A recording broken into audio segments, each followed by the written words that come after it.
All right, today we're installing a rear moto brake for the Surron with Raceworks.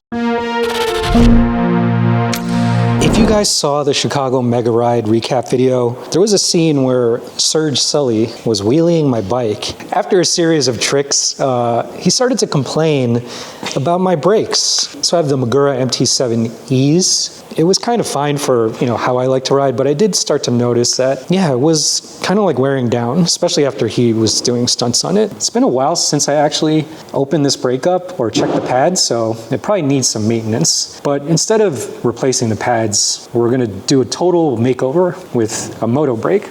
So we hit up David from Raceworks, and he told us about why we should do that. Maguras are great brakes. I mean, they're a great product, but I think the reality of the situation is this is like originally this was a 130-pound bike, and then we've added on your stunt bar, bigger battery, all the gizmos, and at least 15 pounds in lights on here. At least 15 pounds of lighting. These brakes really are no longer meant for this. I would argue that BMX brakes are not even meant for a base Surron. In my opinion, the right thing to do is go to straight motorcycle brakes, proper motorcycle brakes with DOT fluid, with properly sized calipers, bigger pads. I mean, really a setup that is made for a motorcycle, which is what this is. That's 100% a motorcycle. Now, I kind of get why Sully would want a moto brake for stunt riding. Someone like me, who's a casual rider, why would I want this? You're wearing through pads way less. These pads are like 4 times the surface area, and they're really cheap, and they're thick, and they last forever. So that's one benefit. The other is just bleeding. Mountain bike brakes tend to get unbled or get air bubbles in it. At least that's been our experience on your bike and on other bikes with the stock mountain bike brakes. And so then you have to rebleed them and new pads and all that.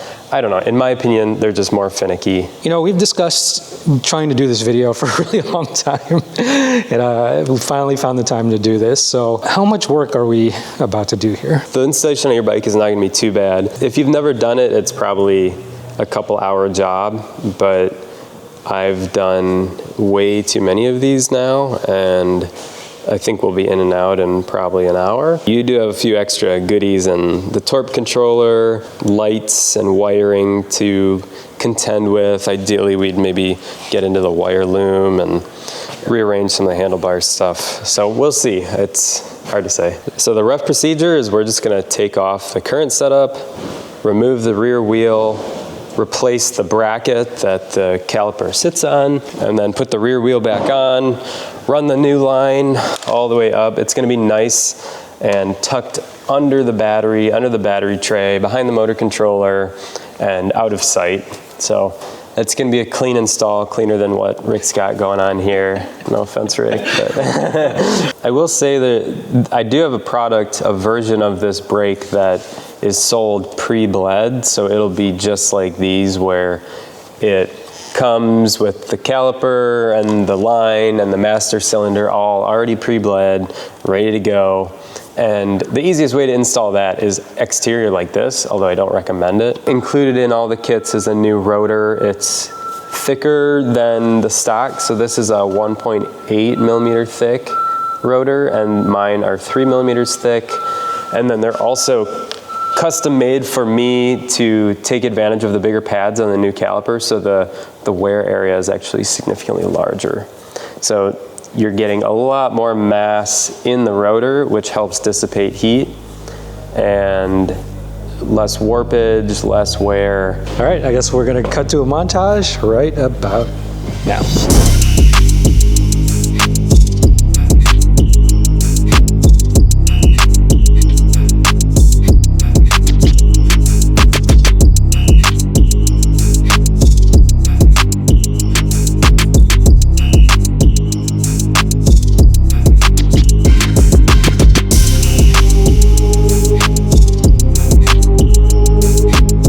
lot of people think that the mountain bike bracket can be reused for the Moto brakes, but unfortunately they're completely different. Mounting is not at all the same. It's different bolt pattern and all that. Only one hole is threaded, the other one's a clearance hole, and just the spacing is completely wrong. So no mountain bike brakes can go on this, and no Moto brakes can go on stock.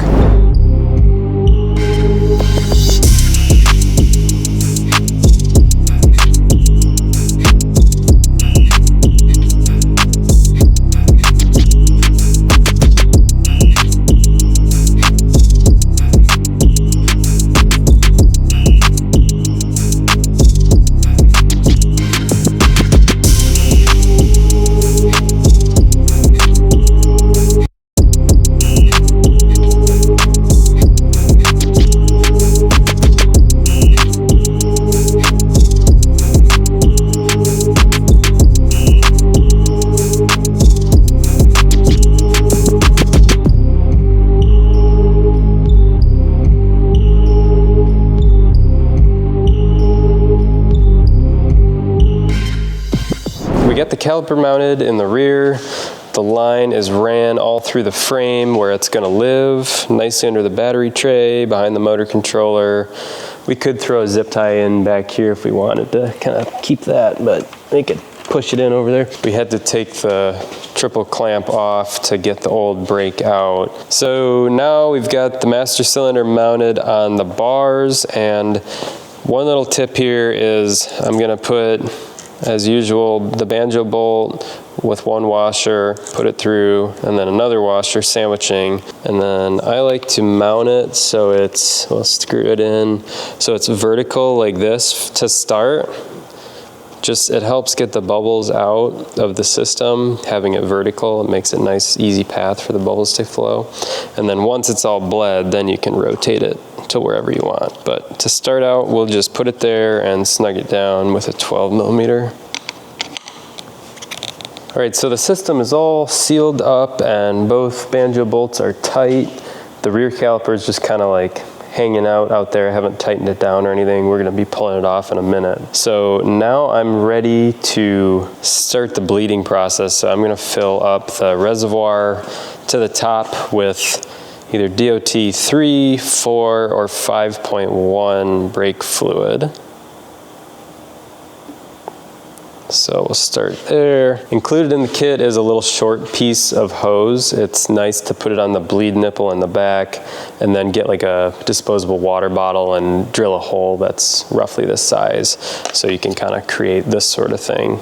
So we'll just take off the cover, slide this on, and then it's an 8mm wrench to loosen that up. So I'm just gonna crack it just a little bit, maybe an 1/8 to 1/4 turn. My favorite way of doing this is there's an adjuster on the handle here, which you really should not have to do much with, but when you're bleeding, what I like to do is to loosen this up, loosen the jam nut, and then I back this out until the handle's floppy. So you can see it's just real floppy. We'll tighten it up afterwards, but for now, doing that makes it so the fluid can pretty freely flow down to the caliper. So you might notice that the level is slowly dropping. We're getting some bubbles coming out, which is good. That means that fluid's starting to go down the line and fill things up. But what you gotta be really careful of is it can, at some point, it'll start to be pulling fluid down pretty quickly, and you need to be on top of this and keep it full of fluid. You don't want it sucking in any air. So always make sure that the reservoir is full or nearly full of fluid. So flicking the handle just a little bit gets some of the bubbles going, gets fluid flowing down. We're looking for, eventually the fluid is gonna start coming out that tube. Probably take at least one full reservoir here, and maybe almost 2 reservoirs full of fluid to fill the whole line and fill the caliper. Still nothing down there. I'm gonna pause here in a second and refill the reservoir, I think. Like ideally you'd have 2 bottles, like one that's just a water bottle to catch and one that's full of fresh fluid, so you don't have to kind of bounce between the two. This step requires patience. It's not something that you can rush. If you rush it, you're just gonna have air in your line. This is not a process you should start right before you intend to ride. Like, do this at a time where you have a few days to like screw with it and just in case you get stuck. To get all of the air out of these pistons that are in this caliper, you really kind of need to think about how bubbles work. So if these are big cavities, cylinders in there, there's air all the way deep in there. So we kind of need to like tilt it to get the bubbles to rise to the top. So we want them all coming out here.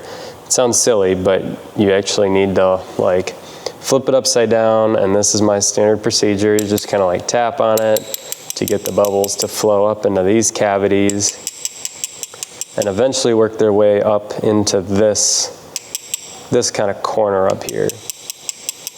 We're still early in the bleeding process. I'm just gonna crack this, and I think a little bit will flow out. Yeah, so we're getting some bubbles there, and it's just gravity feeding the fluid down at this point. So we're not even pumping the brakes yet. We're early in the process. And we still have bubbles coming out up here. So simultaneously, we're kind of forcing fluid out the bottom, fluid and bubbles out the bottom, but then we're also having bubbles come up the line, flood of bubbles coming up the line. And that's why we have this vertical right now, as these bubbles are working their way up. I just keep kind of flicking the handle until bubbles stop coming out. You're still not going to be building any real pressure. You're not going to get any brake feel yet because there's still quite a bit of air in the system. And the pistons probably won't even be moving yet either, again, because there's not enough pressure in the system. So we're going to keep just pumping these brakes and making sure the reservoir is full until these bubbles stop coming out. It might be 10, 15, 20 minutes or something. We'll come back then. One debt to society later. So the caliper is off now, and I've got our little bleed block. The bleed block just goes in between the pads and sits like that. And I'm gonna have Rick pull the lever just kind of repeatedly. That's gonna be super mushy still. While he's doing that, I'm gonna tell him to hold it. So he's gonna hold it down. I'm gonna crack this open, and we're gonna get some bubbles out, and I'm gonna quickly reseal it. And we're gonna redo that a few times. So you can release, and then pump it up a few times, maybe 4 or 5 times. And now I'm starting to feel the pistons actually move. So when Rick pulls the handle now, it's actually squishing this bleed block, which is great. We're getting somewhere now. I'm gonna put this caliper at another kind of funky position like this, just to help the bubbles work their way up. And we're gonna do it again, see what happens. So Rick's gonna hold it, crack that. No bubbles that time, all right. Still some bubbles coming out though every once in a while. So really we're just working on getting all the air out of these lines. So I think we had a big bubble stuck in here. So I pulled this P-clip off and lifted the caliper up. And so now it's just one big U. So air is either coming up here or it's coming up there. And we know we're not getting bubbles out there anymore, so it's got to come out here. And right when we cracked this one, once we put it up here, it immediately had just a massive bubble, and we started getting brake feel.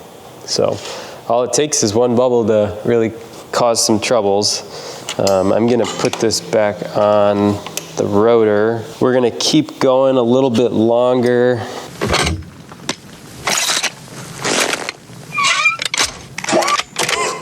Groovy. So I can feel there's brake pressure. It's tightly clamping on the rotor.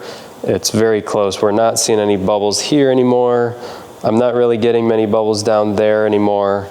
I'm going to tighten up this screw just enough to get rid of the handle play. So you remember it was floppy before, still kind of floppy there. Just enough to make that go away so now it doesn't flop. We'll stop there, tighten this jam nut down as we spill a bunch of brake fluid. I definitely recommend putting some Loctite on this too, just so it doesn't move on you. But now that that's in place, we've got pretty strong brake feel. So don't go further than just getting rid of the slop is what I've found. If you go too far, then it makes it so it locks the brakes on kind of all the time, like it's constantly dragging. So you don't want that. So it's important to just do it enough to where it gets rid of the handle slop. And that's feeling pretty good to me. But okay, there we go. And I've got alcohol to clean all this up, so it'll be fine once we wipe it all down. But so I'm gonna do one more bleed just for good measure. Now that I have this adjusted, that brake handle feels really quite good now. I got one more little bubble out of there. I think that's probably just about all we're gonna get. Now we can start some cleanup. This brake fluid's pretty nasty, so you really want it all gone. I like to get even a little bit out of that hole, just tap it. This is isopropyl alcohol, and I'm just gonna douse this whole thing.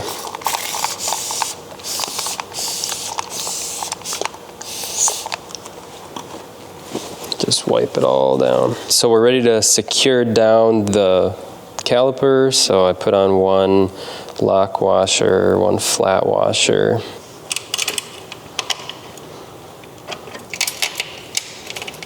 What I do is I hold the brake tight, and you might feel it's a little squishy there as it self-aligns, but once it gets some pressure, you hold it tight, and then that is aligning this caliper perfectly parallel to the rotor.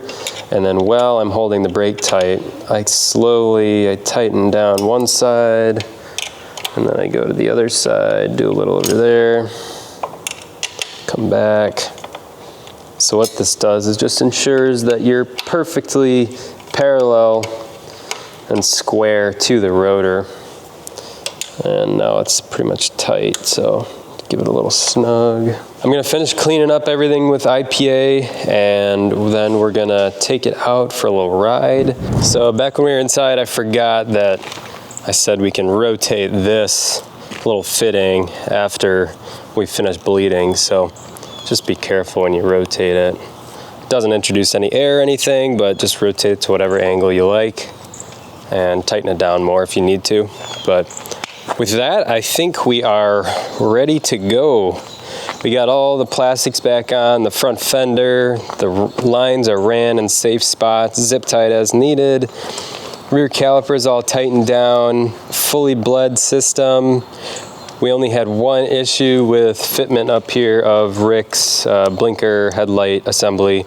Doesn't really have enough clearance here, so we're gonna try and source a slightly smaller version. So now we're just gonna take it out on some side streets, and I'm just gonna ride it a little bit and hold down the brake and kind of get some heat pumping into that thing. I haven't even touched the left brake yet while we've been riding, so it's gonna be completely fresh. I'm expecting it to be pretty, not soft, but it's not gonna bite hard. Yeah, so what I can feel right now is like it locks up the rear wheel, but not as easy as I'm expecting. And obviously I'm used to these brakes, so I know what they're capable of, but they're a little bit weak. So I'm going maybe 20 miles an hour right now, and I'm just gonna slowly apply the brake. Nothing too crazy, but just barely tapping the brake, so we're dragging it while we're riding. That's gonna get some heat going into it. All right, and I'm gonna let up here. So that was, I don't know, 10 seconds of riding with the brake on slightly. Let it cool off, go through a few heat cycles. Pretty hot day here in Michigan, so it might take a minute for that heat to dissipate. So now let me just feel it. I can already feel that there's a lot more power in the braking just from doing a little bit of bedding there for 10-15 seconds.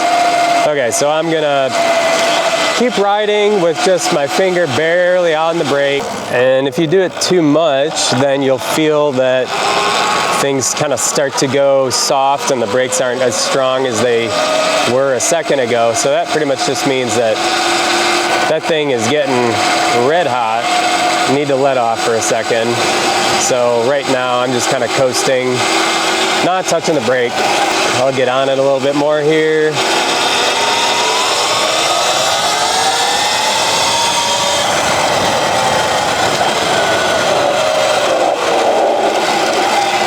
Okay, we're doing better. Got up to maybe 40 or 50 there, and the brakes did a great job.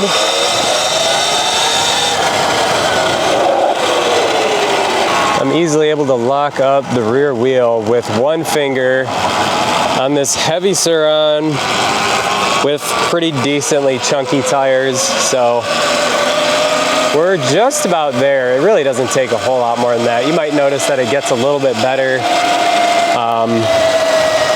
as you continue to ride a little bit more, but I'd say we're about 80 to 90% of the way to where we're going. Yeah, usually when I lock up and I skid on the MTB brakes, it doesn't feel like I have control, but but I have control now with the Moto brakes. Wow, it's so nice.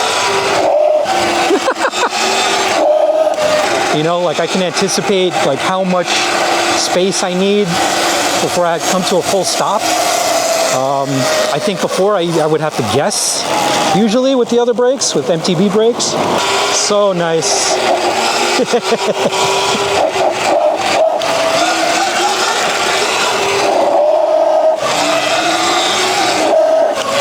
All right, yeah, first impressions, wow, so much safer, so much more control of the bike. I mean, think about when you're riding, how much you're braking as opposed to throttling. You know, you're probably braking more.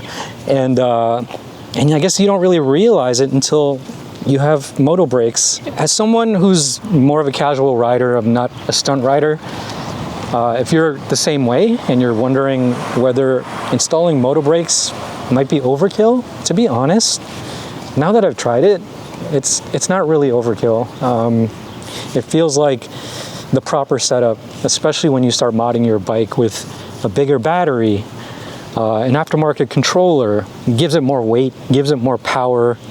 You really want to have control when you're braking. And even those like little rear brake skids I was doing, like I never felt comfortable doing that with the Magura. You know, when I locked up with these Moto brakes, I kind of knew exactly where the bike was going to land.